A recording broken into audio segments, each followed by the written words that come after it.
45 movie ನಾ specific ಆಗಿ ಈ ಮೂವಿ ಕುರಿತಂತೆ ಯಾವುದೇ ರೀತಿಯ ವಿಚಾರಗಳನ್ನು ಮಾತಾಡಿಲ್ಲ.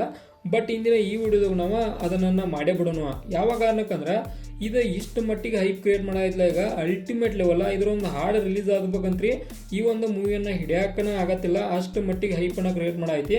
ಈ ಒಂದು ಮೂವಿದ ಟೀಸರನ್ನು ಆಲ್ರೆಡಿ ರಿಲೀಸ್ ಮಾಡಿದರು, ಟ್ರೈಲರ್ಗಾಗಿ ವೇಟಿಂಗ್ ಮಾಡತ್ತವು. ಆನಂತರ ಮೂವಿ ರಿಲೀಸ್ ಅಂತ್ರಿ ಡಿಸೆಂಬರ್ 26, 25 ಈ ರೀತಿ ಇದ್ರಾಗ ರಿಲೀಸ್ ಆಗ್ತೈತಿ.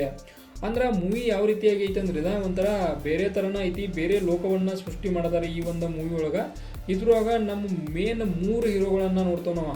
ಮೊದಲನೇದವ್ರ ನಮ್ಮ ಒಬ್ವಿಯಸ್ಲಿ ಶಿವಣ್ಣ, ಆನಂತರ ಉಪ್ಪಿ, ಆನಂತರ ಒಂದು ರಾಜ್ಬೀರ್ ಶೆಟ್ಟಿ ಅವರು ಅಂತ ಹೇಳ್ಬೋದು. ಅಂದ್ರೆ 3 ಜನ 3 ವಿಶೇಷತೆಯನ್ನು ಹೊಂದಿದ್ದಾರೆ.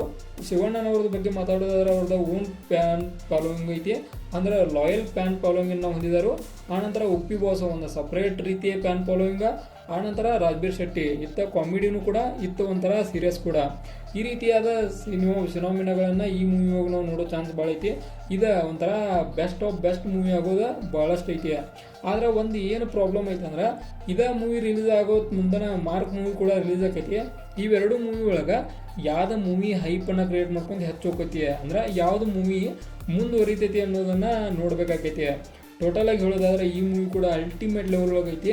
ಟೀಸರನ್ನು ಆಲ್ರೆಡಿ ರಿಲೀಸ್ ಮಾಡಿದರು. ಅದ್ರೊಳಗೆ ನೋಡಿದಂಥ ಫ್ಯಾಕ್ಟ್ಗಳನ್ನು ನೋಡೋದಾದ್ರೆ ನಾವು ಒಂಥರ ಫಸ್ಟ್ನಾಗ ಡ್ರ್ಯಾಗನ್ ಥರ, ಆನಂತರ ಬೇರೆ ಬೇರೆ ವಿಚಿತ್ರ ಲೋಕಗಳು, ಆನಂತರ ನಮ್ಮ ಉಪ್ಪಿಯವರ ಒಂದು ಬೈಕ, ಇವನ್ನೆಲ್ಲ ನೋಡ್ರೆ ಒಂಥರ ಬೇರೆ ಲೋಕದ ಮೂವಿ ಥರ ಅನಿಸಾಯ್ತಿದೆ. ನೋಡೋಣ ಮೂವಿ ಯಾವ ರೀತಿಯಾಗಿರ್ತದೆ ಅಂತೇಳಿ. ಬಟ್ ನನ್ನ ಪ್ರಕಾರ ಹೇಳ್ತಾನು ಇದು ಮಾತ್ರ ಅಲ್ಟಿಮೇಟ್ ಲೆವೆಲ್ ಆಗೋ ಚಾನ್ಸ್ ಭಾಳ ಐತಿ. ಯಾವ ಕಾರಣಕ್ಕಂದ್ರೆ ಉಪೇಂದ್ರ ಅವರ ಮೂವಿ ನೋಡತ್ತವಂದ್ರೆ ನಾವು ತಿಳ್ಕೊಂಡ್ಬಿಡ್ಬೇಕು, ಇದು ಮೂವಿ ಒಂದು 10 ಸಲ ನೋಡೋ ಮಟ್ಟ ನಮಗೆ ದೇವರಾಣಿ ಅರ್ಥ ಆಗೋಲ್ಲ. 10 ಸಲ ನೋಡಿದ ಮ್ಯಾಗ ಇದು ಯಾವ ರೀತಿಯಾಗಿ ಮೂವಿ ಐತೆ ಅನ್ನೋದು ದೇವರಾಣಿ ಭಾಳಷ್ಟು ಡೀಪಾಗಿ ಅರ್ಥ ಆಗೈತಿ. ಅಂದ್ರೆ ಆ ಥರ ಮೂವಿಯನ್ನು ನಮ್ಮ ಉಪೇಂದ್ರ ಅವ್ರು ತೆಗಿತಾರೋ, ಅದ್ರೊಳಗೆ ಇದು ಕೂಡ ಅಲ್ಟಿಮೇಟ್ ಆಗಿ ಇರೋ ಚಾನ್ಸ್ ಭಾಳ ಐತಿ.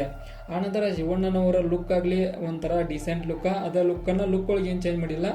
ಬಟ್ ಇದ್ರೊಳಗೆ ಉಪೇಂದ್ರ ಅವ್ರ ಲುಕ್ ಒಳಗೆ ಭಾಳಷ್ಟು ವೇರಿಯೇಷನ್ ನೋಡ್ತೇವೆ ನಾವು. ಆನಂತರ ರಾಜ್ಬೀರ್ ಶೆಟ್ಟಿ ಅವ್ರು ಕೂಡ ನಾವು ಡಿಸೆಂಟಾಗಿ ನೋಡೋ ಚಾನ್ಸ್ ಐತಿ. ಒಟ್ಟು ಓವರಾಲ್ ಆಗಿ ಇದು ಕೂಡ ಒಂಥರ ಭಾಳಷ್ಟು ಹೈಪನ್ನು ಕ್ರಿಯೇಟ್ ಮಾಡ್ಕೊತ ಮುಂದೆ ಹೋಗ್ತಾ ಇರೋ ಮೂವಿ ಒಳಗೆ ಬರ್ತೈತಿ. ಆನಂತರ ಈ ಮೂವಿ ಕೂಡ ಭಾಳಷ್ಟು ರೀಚ್ ಆಕೈತಿ ನನ್ನ ಅನಿಸಿಕೆ. ಇದಾಗಿತ್ತ 45 ಮೂವಿ ರಿಲೇಟೆಡ್ ಒಂದು ಸಣ್ಣ ವಿಡಿಯೋ. ಇದೇ ಥರ ನಿಮ್ಗೆ ಇನ್ಫಾರ್ಮೇಟಿವ್ ವಿಡಿಯೋಗಳು ಬೇಕಾದ್ರೆ ಚಾನಲ್ ಸಬ್ಸ್ಕ್ರೈಬ್ ಮಾಡ್ಕೊರಿ. ಮತ್ತು ಈ ವಿಡಿಯೋ ಕುರಿತಂತೆ ನಿಮ್ಮ ಅನಿಸಿಕೆ ಏನಂತ ಕೆಳಗಡೆ ಕಾಮೆಂಟ್ ಬಾಕ್ಸ್ ಕಮೆಂಟ್ ಮಾಡೋದನ್ನು ಮರಿಬೇಡ್ರಿ.